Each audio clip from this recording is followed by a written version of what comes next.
सवाल ये है कि क्या इस बार ये जो महाकुंभ को लेकर इस तरह के विवाद सामने आ रहे हैं। अभी जो खबर हमारे पास आ रही है कि कुछ स्थानीय लोगों ने, वक्फ ने भी दावा कर दिया है, वो कह रहे हैं वक्फ की जमीन पर कुंभ हो रहा है। अब देखिए क्या क्या खबरें, मुझे तो लग रहा है शुरुआत भी नहीं हुई है कुंभ की और खबरों का एक जो विवाद है वो शुरू हो चुका है।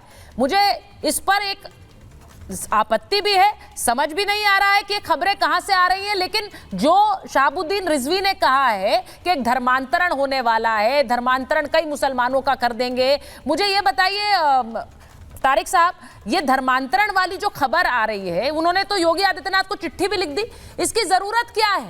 अगर कोई स्वेच्छा से कर रहा है उस पर कोई पाबंदी नहीं है, किसी प्रलोभन से करेगा तो उस पर कार्रवाई होगी।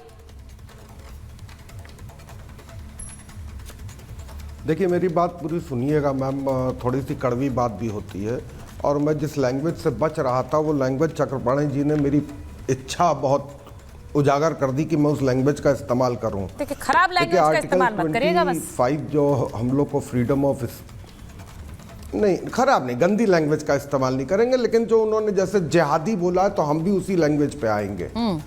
तो 25 आर्टिकल 25 जो हम लोग को फ्रीडम ऑफ रिलीजन और स्पीच और ये सब देता है, तो उस हिसाब से एनीवन इज फ्री। मतलब जिहादी शब्द भी आप यहाँ खराब हो गया, इसका मतलब रहेगा जिहादी शब्द तो आप यहाँ अच्छा माना जाता है भाई। कौन, एक मिनट रुक जाइए सर। हाँ बोलिए तारिक साहब बोलिए। आप चक्रपाणी जी से बात कर लीजिए। नहीं लारी साहब बोलिए, वो भाई ये डिबेट है, अब इसमें इस तरह से थोड़ा ही होगा। 4 लोग और बोलेंगे, अब आप बोलना बंद कर देंगे। नहीं बहुत सीरियस डिबेट है ये, थोड़ा सा। हाँ बोलिए ना, फिर बोलिए। थोड़ा सा मैम ये बहुत ही सीरियस डिबेट है। हाँ। क्योंकि बात ऐसी हो रही है जो कानून के हिसाब से है। तो यूपी सरकार ने कुछ कानून बनाए धर्मांतरण के, कि उसके लिए आपको 60 दिन पहले नोटिस देना होगा, 1 महीना पहले नोटिस देना होगा। जो आदमी धर्म चेंज कर रहा है उसको 60 दिन पहले, और जो चेंज करवा रहा है उसको 1 महीना पहले नोटिस देना पड़ेगा डिस्ट्रिक्ट मजिस्ट्रेट को। अब जैसे चक्रपाणी जी ने कहा कि घर वापसी है, ये धर्म चेंज कराने का नहीं है, धर्मांतरण नहीं है, चेंज ऑफ रिलीजन नहीं है, तो घर वापसी तो उनकी होती है। जैसे वसीम रिजवी अब जितेंद्र नारायण सिंह सेंगर हो गए, उससे पहले जितेंद्र नारायण त्यागी थे, अब जितेंद्र नारायण सिंह सेंगर हो गए। वो अगर वापस वसीम रिजवी बनते हैं, जो बातचीत चल रही है वसीम रिजवी वापस वसीम रिजवी बनने वाले हैं, तो वो घर वापसी होती है, उसके लिए परमिशन की ज़रूरत नहीं है। लेकिन वसीम रिजवी अगर और जितेंद्र नारायण त्यागी अगर राहुल थॉमस या वसीम थॉमस बनना चाहेंगे तो वो होता है धर्म वापसी का। अब जिनके पूर्वज 100, 200, 300 साल पहले, 400 साल पहले मुसलमान बन गए, उसको आप नहीं कह सकते हैं घर वापसी, सॉरी। तो इस तरह की जो लैंग्वेज का इस्तेमाल करता है और जो इस तरह की बात करता है, जो इस तरह की बातें को फैलाता है कि हम ये कर रहे हैं, हम वो कर रहे हैं, वो बेसिकली यूरेशियन आतंकवादी एक कैटेगरी है। ये उस कैटेगरी के लोग हैं जो इंडिया को निस्त नाबूद, भारत को निस्त नाबूद, उसकी शांति व्यवस्था को निस्त नाबूद करने में लगे हैं। उनका नाम है यूरेशियन आतंकवादी, जो इस तरह के आतंकवाद वाली घटना और घटना को करना चाहते हैं। तो वो इस तरह की बातें करते हैं और करते रहे, कोई फर्क नहीं पड़ता है। नहीं, पर मुझे एक बात बताइए ना, ये पूरी चिट्ठी लिख देना है योगी आदित्यनाथ को, बोलना धर्मांतरण हो रहा है मुसलमानों के साथ जबरदस्त। भाई तो मुझे एक बात बताइए, इस देश में आप ये मानते हैं वहां पर जबरन धर्मांतरण कराया जाएगा या घर वापसी कराएगी जबरन? आप मानते हैं ये? रोहन जी को लीजिए।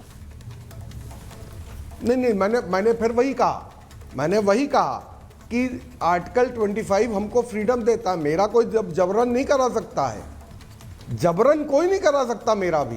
मैं अपनी मर्जी से जाके लिख करके हमारे परम पवित्र महाकुंभ को क्यों 2 महीना पहले डीएम को नोटिस देना होगा, जो करवा रहा होगा उसको 1 महीना पहले नोटिस देना पड़ेगा। नहीं देखिए, मैं एक चीज, उसके पीछे कोई चीज नहीं होती है कि महाकुंभ को कैसे बदनाम किया जाए, महाकुंभ को कैसे। अब स्वामी जी क्या कह रहे हैं? वो कह रहे हैं कि कुंभ को बदनाम करने की एक साजिश है, क्योंकि कुंभ पर दुनिया भर की नजरें हैं। रोहन जी को भी लीजिए, विनोद जी जरा सुनिए।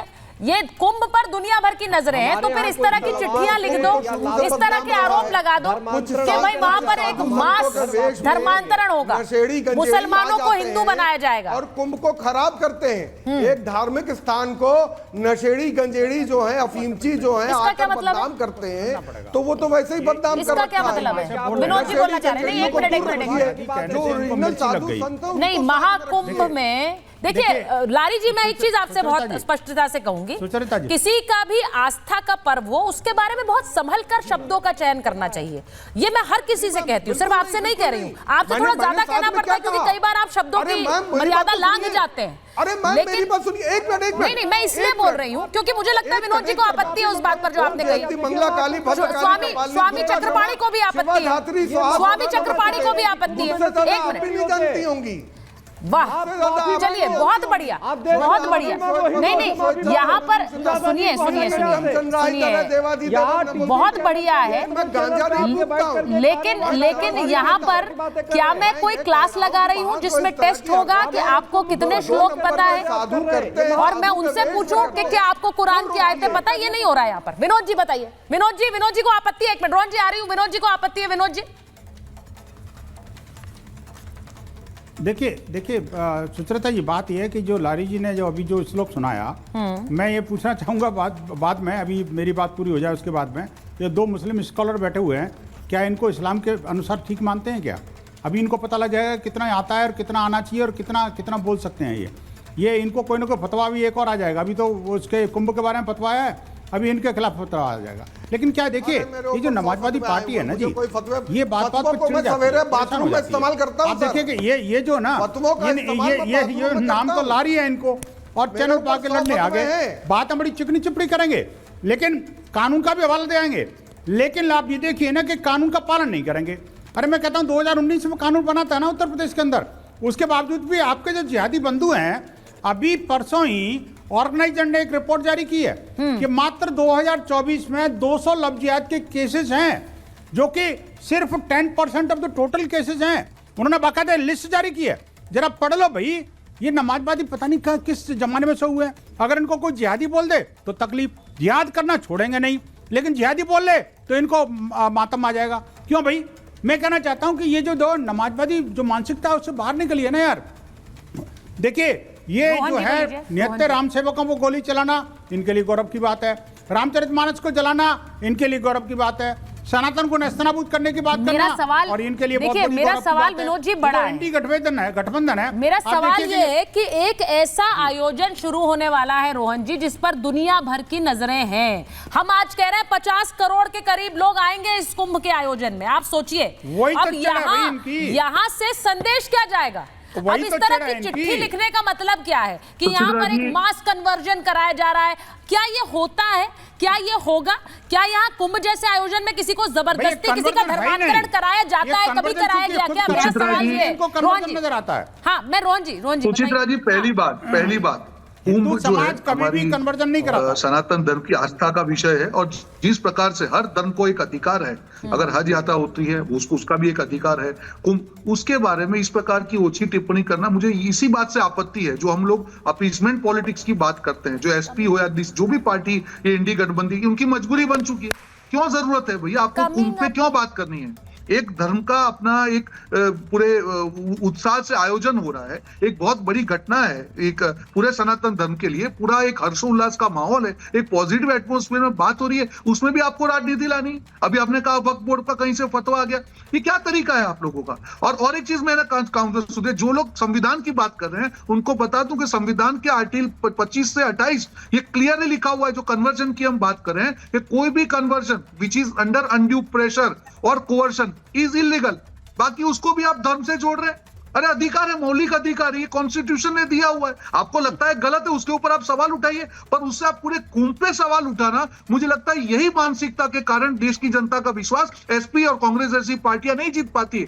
आप धर्म का विरोध नहीं कर सकते हैं, आप सनातन का विरोध नहीं कर सकते हैं। आपकी सनातन के प्रति जो एलर्जी है, जो आपका नेगेटिविटी, वो दिख रही है। हर बार कहीं पे भी सनातन की कोई अच्छी बात हो जाए, राम मंदिर बन जाए, कुंभ का आयोजन हो, हर जगह आपको विरोध करना है, हर जगह उसके खिलाफ बात करनी है। कहीं पे वक्फ का फतवा आ जाएगा, कहीं पे कन्वर्जन की बात आ जाएगी। जो भी संविधान के अंदर होगा वो देश में होगा। अगर आप संविधान की नकल ले लेके घूमते हैं, फिर आपको संविधान पे मानने में क्या तकलीफ है? और आपको लगता है कि गलत है, बिल्कुल आपके पास लीगल राइट्स है, पर कुंभ को बदनाम करना, सनातन को बदनाम करना, मुझे लगता है ये ओछी मानसिकता के लोग ही कर सकते हैं। इससे सबको बचना चाहिए। कौन लोग कर सकते हैं? मेरा सवाल ये है कि कौन लोग इसे कर सकते हैं? दानिश साहब सुनिए, मैं एक चीज बताना चाहती हूँ। दिखा रहे थे जो समाजवादी पार्टी के सुचित्रा जी, जो भाषा का प्रयोग हो रहा है, उनको बताइए एक संवेदनशील देश है, इस प्रकार की कुंभ मेले के लिए बात लारी साहब वो बोल रहे हैं कि भाषा का जो आप इस्तेमाल कर रहे हैं वो सही नहीं है। एक आयोजन हो रहा है जिस पर आपने भाषा जो आपत्ति, उनको भाषा पर आपत्ति है, आपकी भाषा पर आपत्ति है। और मैं ये बार बार कहती हूँ कि कई बार शायद आप वो मर्यादा लांघ जाते हैं लारी जी। नहीं मैम एक मिनट, अब पहले गौर से बात सुनिएगा, फिर आप मुझे टोकिएगा। मुझे कोई एतराज नहीं होगा। बोलिए बोलिए, आप पूरी बात पहले सुन लीजिएगा प्लीज। मैंने सबसे पहली बात है, मैं फतवे मेरे ऊपर 1000 निकले हुए हैं जिन्होंने मुझे इस्लाम से खारिज कर रखा है। ऐसे फतवों को मैं सवेरे बाथरूम में इस्तेमाल करता हूं और अपने जूते साफ करता हूं ऐसे फतवों से, पहली बात। और 2 स्कॉलर मुस्लिम बैठे हैं तो मुझे कोई फर्क नहीं पड़ता है। इस देश के सबसे बड़े मुस्लिम स्कॉलर को बैठा लीजिए। आपको मैं बता दूं, आप जब ये कह रहे हैं तो एक्सप्रेशंस जो सबके चेहरे पर हैं वो बड़े इंटरेस्टिंग हैं। पहली बात, वो एक्सप्रेशंस बड़े इंटरेस्टिंग है और मैं इसलिए बोल रही हूँ क्योंकि दोनों ही तरफ गले में आप देख चुकी है 100 बार। आप 100 बार देख चुकी है, फिर भी दिखा रहा हूं।